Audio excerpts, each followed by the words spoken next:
একে দিনের পর দিন ধর্ষণ করত। শ্বশুরমশাই আমাকে যে ধর্ষণ করেছিল সে আমার স্বামী। সম্পর্কের চরম অমর্যাদা ও নৃশংসতার এক মামলায় ঐতিহাসিক রায় দিল বারাসত আদালত। নিজের পুত্রবধূকে লাগাতার ধর্ষণের অভিযোগে শ্বশুর জয়নাল মণ্ডলকে যাবজ্জীবন কারাদণ্ডের নির্দেশ দিয়েছেন বিচারক। পাশাপাশি 1 লক্ষ টাকা জরিমানা এবং নির্যাতিতাকে 6 লক্ষ টাকা ক্ষতিপূরণ দেওয়ার নির্দেশ দেওয়া হয়েছে। ঘটনাটি উত্তর 24 পরগনার অশোকনগর থানা এলাকার। মামলার বিবরণ অনুযায়ী 20-22 বছর বয়সী এক তরুণী তার স্বামী এবং 2 সন্তানকে নিয়ে বসবাস করতেন। তার স্বামী পেশায় ফেরিওয়ালা। স্বামী কাজে বেরিয়ে গেলেই শ্বশুর জয়নাল মণ্ডল ওই তরুণীকে কুপ্রস্তাব দিত এবং দিনের পর দিন ধর্ষণ করত বলে অভিযোগ। এই ভয়াবহ পরিস্থিতির প্রতিকার পেতে নির্যাতিতা ও তার স্বামী আইনি লড়াইয়ের পথ বেছে নেন। 29 এপ্রিল 2024 তারিখে এই বিষয়ে থানায় মামলা দায়ের করা হয়। মামলা হওয়ার পরের দিনই পুলিশ অভিযুক্ত শ্বশুরকে গ্রেফতার করে। আদালতের এই রায়ে খুশি নির্যাতিতার পরিবার ও সাধারণ মানুষ। আমি খুব খুশি, আমি আজ ন্যায় বিচার পেলাম। আমার আইনের প্রতি প্রথম থেকেই ভরসা ছিল, বিশ্বাস ছিল, সেই বিচারটা আমি আজ ন্যায় পেলাম। আমি খুব খুশি। আমার 2টো বাচ্চা অসহায়, আমি যা অসহায়ের মধ্যে আছি আমি বলে বোঝাতে পারবো না। আমি খুব খুশি।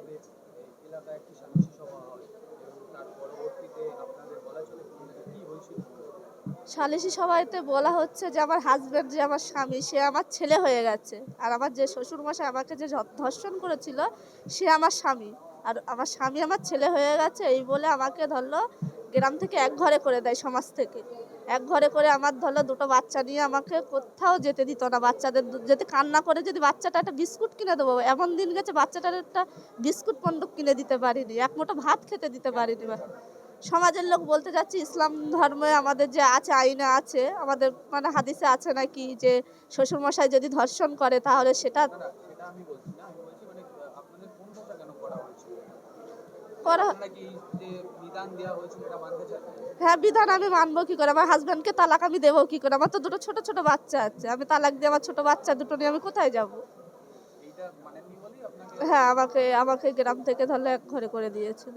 কিন্তু আমাদের অশোকনগর থানার চিন্তামণি যে স্যার আমাকে প্রচণ্ড হেল্প করেছে, আমাকে মানে এক প্রকার ফেরেস্তার মতন আমাকে সাহায্য করেছে। আমাকে না হলে আমরা হয়তো এতদিন আমরা 2টো বাচ্চা নিয়ে হয়তো সুসাইড করতে হতো, আমাদের যদি সাহায্য না করতো অশোকনগর থানার পুলিশরা।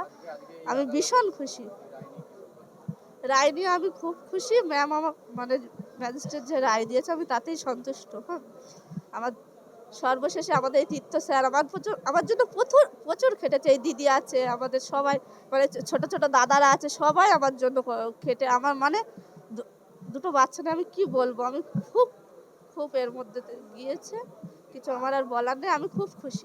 বলছি যে এই মামলাটিতে যেটা জানেন আপনারা 2024 সালের মামলাটিতে যদি বলি তাহলে এটা খুব দুঃখজনক, একটা বেদনাদায়ক ব্যাপার। একটা 20-22 বছরের মেয়ে, সেই মেয়েটি তার বরের সাথে এবং তার 2টো ছোট ছোট সন্তানকে নিয়ে একসাথে ঘর সংসার করত।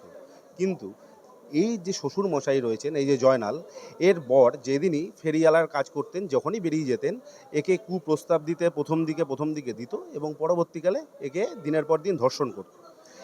সেটা লোকজনকে বলাতে, এলাকাতে বলাতে কখনোই কেউ বিশ্বাস করেনি, সবাই এর কথা মানতো না। পরবর্তীকালে একদিন এর একটা ভিডিও, সেটাকে ক্যামেরাটাকে ভিডিও অন করে শোকেসে রেখে দেয় এবং পরবর্তীকালে সেই আবার এই ন্যাক্কারজনক ঘটনাটা যখন ঘটাতে আসে তার শ্বশুরমশাই, সেই ভিডিওটা রেকর্ড হয় এবং একে ধাক্কা দিয়ে সরিয়ে দেয়। সেই ভিডিও এনার লোক্যালিটিতে এই মেয়েটি দেখালোতেও সে কেউ বিশ্বাস করেনি। সর্বশেষ একদিন তার স্বামীকে রাজি করায় যে তোমার বাবার এই কুকীর্তি যদি তোমাকে জানতে হয় তাহলে তুমি একদিন বেরিয়ে লুকিয়ে আবার ঘরে চলে আসবে। তাদের কথা মতো তার বর একদিন কি করেছে, তার ফেরির যে গাড়িটা সেটা নিয়ে বেরোয় এবং পরবর্তীকালে আবার যেই ওর বাবা দেখে যায় তার ছেলে বেরিয়ে গেছে, লুকিয়ে এসে খাটের তলায় ঢুকিয়ে যায় এবং খাটের তলায় থাকার 10 থেকে 15 মিনিট বাদেই তার বাবা আবার তার বউকে এই কুকীর্তির জন্য এসে জড়িয়ে ধরে এবং তাকে আবার ধর্ষণ করার চেষ্টা করে। তখন তার ছেলে উঠে বিরোধিতা করায়, পুরো ওইখানে একটা জটলা মানে একটা অশান্তি তৈরি হয় এবং ওর বাবা এতে ধাক্কা দিয়ে পালিয়ে চলে যায়। পরবর্তীকালে খুব দুঃখজনক, বেদনাদায়ক এই মামলাটিতে এরা বারবার পাড়ার লোককে বলাতেও বারবার সালিসির থেকে একটা নিধান করে দেওয়া হয়, যেটা আমাদের এই সমাজে এখন সত্যি মেনে নেওয়া যায় না। সেই নিধানে বলা হয়, এদেরকেই বলা হয়, এই মেয়েটিকে বলা হয় যে যেহেতু তোমার শ্বশুরমশাই তোমার সাথে এই কুকীর্তি করেছে, ধর্ষণ করেছে বা তোমার সাথে শারীরিক সম্পর্ক করেছে, তোমার শ্বশুরমশাই হয়ে গেছে এখন তোমার স্বামী, আর তোমার স্বামী হয়ে গেছে এখন তোমার যে সন্তান রয়েছে তাদের ভাই বোন। এই নিধান দিয়ে দেওয়ার পরে এরা কিছুতেই মেনে নিতে পারে না এবং এরা এই এলাকা ছেড়ে দেয়। এবং পরবর্তীকালে আমরা এটাও জানি যে এই এলাকার লোকও এদেরকে একঘরে করে দেয়, এদেরকে কোনো দোকানে যেতে দেয় না, এদেরকে কোনো মজা করতে দেয় না, এদেরকে কোনো সামান্য ন্যূনতম কোনো জিনিসপত্র কিনতে দেয় না। এরা তখন বাধ্য হয়ে অশোকনগরের বড়বাবুর কাছে, তৎকালীন সময় যিনি চিন্তামণিবাবু, তার কাছে যান। চিন্তামণিবাবু বলা বাহুল্য প্রচণ্ড এই ব্যাপারটাকে নিয়ে মাথায় নিয়ে ব্যক্তিগতভাবে যতদূর যা করা যায় করেন। এবং এই কেসে আমি বলে রাখি, চিন্তামণিবাবু আমাদের সাথে আছেন মানিকবাবুকে এই কেসে তদন্তকারী অফিসার হিসেবে নিযুক্ত করেন।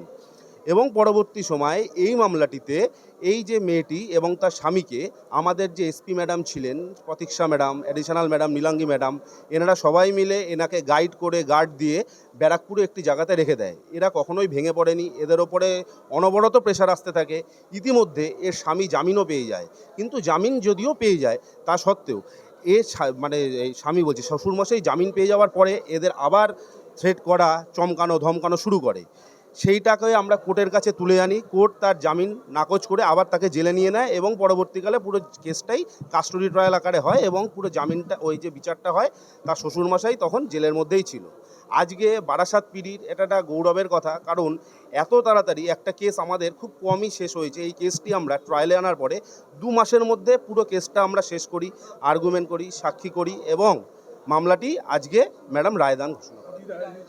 আচ্ছা, আজকে ম্যাডাম এই মামলাটিতে চার্জ গঠন হয়েছিল 376(2)F এবং তার ভিত্তিতে দাঁড়িয়ে 2F, তার ভিত্তিতে দাঁড়িয়ে লাইফ ইমপ্রিজনমেন্ট দিয়েছে, অর্থাৎ যাবজ্জীবন কারাদণ্ড এবং তার সাথে 1 লক্ষ টাকা ফাইন। এবং সর্বোপরি যেটা লার্নেড কোর্ট, একদম পুজেন্ট জাজ, উনি একটা জিনিস বিবেচনা করে দেখেছেন, এই যে গরিব একটা হতদরিদ্র মেয়ে, এই মেয়েটিকে কম্পেনসেশন হিসেবে ডিএলএসএকে রিকোয়েস্ট করেছে 6 লক্ষ টাকা তার ক্ষতিপূরণের জন্য। কেসটা হয়েছিল 2024 সালের 29/4/2024। অ্যারেস্ট হয়েছিল তার পরের দিনই অ্যারেস্ট হয়ে যায়। জয়নাল মণ্ডল। বয়স এখন বর্তমানে 44। ওই পরের দিনই অ্যারেস্ট হয়ে যায় 30/4/2024। আমার নাম তীর্থঙ্কর পাল, আমি এই কেসে স্পেশাল পাবলিক প্রসিকিউটর হিসেবে অ্যাপয়েন্টেড হই। হ্যাঁ, চার্জ ফ্রেম হয়েছে 376(2)F। 376(2)F এই মামলাটিতে পুলিশ 376-এ চার্জশিট দেওয়ার পরেও আমাদের যিনি টিমের সব আমাদের একসাথে কাজ করি, করবী ম্যাডাম, উনি মামলাটি স্ক্রুটিনি করে 376(2)F মডিফাই করে চার্জ গঠন করে কোর্টে চার্জ হিয়ারিং করে 376(2)F। হ্যাঁ হ্যাঁ, তারপরে সে 3-4 মাস জেল খাটার পরে জামিন হয়। সেকেন্ড অ্যারেস্ট হয়েছিল আজকের থেকে 3 থেকে 3.5 মাস আগে।